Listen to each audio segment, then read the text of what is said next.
Hey guys, it's Saskia with Posty, and we are on week 3 of our hot composting adventure. So, what we're going to need for this week are our browns, and I'm finally switching away from my trusty leaves. I'm going to be using some cardboard. You can use any paper product you want, you just have to make sure it's not glossy, waxy, or coated in some sort of plastic. We've got our grains, and as you can see, this is a pretty big load, so we are going to need a lot of cardboard, our stick or spoon or anything you want to use to mix up your compost, our compost bin itself with our trusty big rock on top, and that's all we need for week 3. Let's dig in. So the first thing I want to show you guys is this liquid runoff that's happening between the two buckets, and it's called compost tea, and it can actually be used as a plant fertilizer.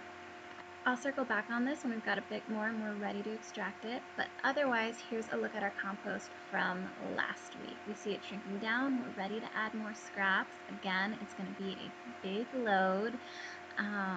Lots of orange peels, I know, but citrus in moderation. And now we can go ahead and add our 3 ratios of brown materials. And I'm using cardboard.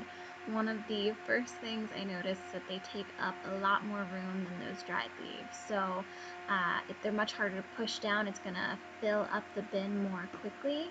And in order to account for that additional space, I'm actually going to use the third portion using dried leaves so that we've got a little bit more wiggle room in there. I know this looks really full, but I think that we are actually going to be able to do at least one more portion of food before the compost bin is full.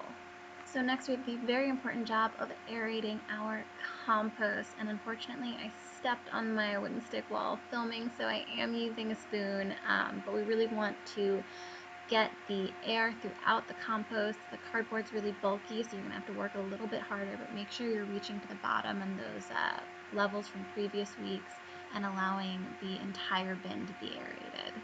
And that is our last step for week 3. Congrats, guys. Keep up the good work. A few last reminders as we approach week 4. You want to keep aerating your pile, keep turning it, whether it's every day, every 2 to 3 days. You also want to maintain that ratio, and if you feel like it, check the temperature. You should be between 100 and 120 degrees Fahrenheit. Otherwise, we will see you next week, or check us out at goposty.com.